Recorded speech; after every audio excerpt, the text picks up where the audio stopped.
পরিচিত নতুন বাংলাদেশের সুবিধাবাদের রাজনীতি, মুনাফিকের রাজনীতি বাংলার মানুষ সহ্য করবে না। এদেশের জনগণের গণরায়কে যদি হাইকোর্ট দেখান, এদেশের জনগণ রাজপথে আপনাদেরকে মোকাবেলা করবে ইনশাআল্লাহ। 70% জনগণের বিপক্ষে গিয়ে দেশের ক্ষমতার মস্তদে টিকতে পারবেন না।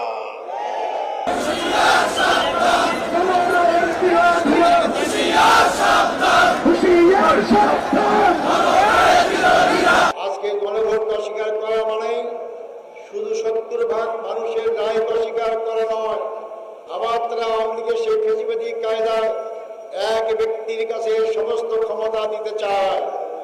একটা দল তো পালিয়ে গিয়ে একটা দেশে আশ্রয় পেয়েছে।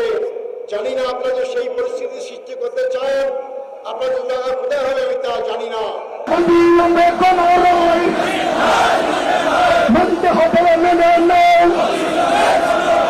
সংস্কারকে এড়িয়ে গিয়ে আবার ফেসিবাদ যদি কায়েম করতে চান, ইতিহাস থেকে সবার নেন, সেই পরিণতি আপনাদেরকে ভোগ করতে হবে।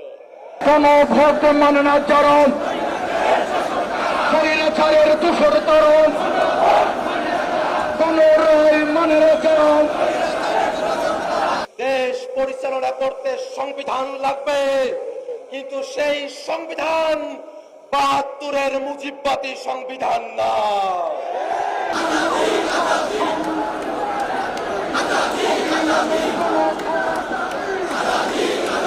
বিএনপি যে পথে হাঁটছে সেটা জনগণের বিরুদ্ধ পথ, সেটা ফেসিবাদের পথ।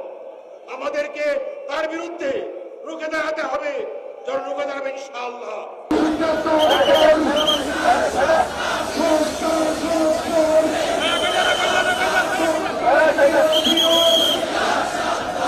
একই দিনে এক ভোট যদি হালাল হয়, তাহলে আরেকটা হারাম হতে পারে না। ৭০% জনগণের হা ভোটের রায়কে যারা অস্বীকার করে বেঈমানি করতে চায়, তাদের স্থান এই বাংলার মসনদে হবে না।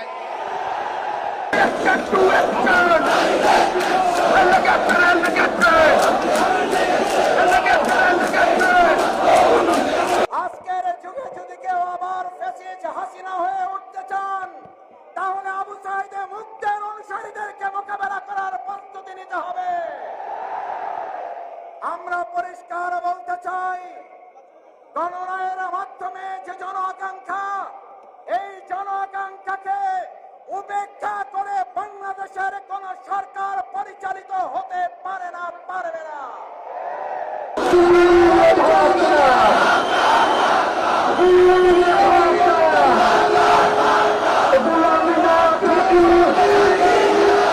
আপনাদের এই প্রচারণাকে জনগণ শুরুতেই ধরে ফেলেছে।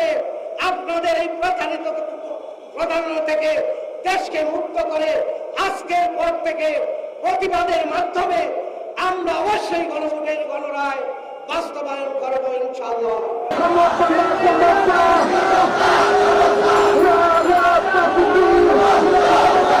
বর্তমান সরকার যদি এই জনগণের গণভোটের রায়কে প্রত্যাখ্যান করে জনগণের ভাষা বুঝতে ব্যর্থ হয়, ৩৬ দিন না ৩৬ ঘন্টায় তাদেরকে পালাতে বাধ্য করা হবে।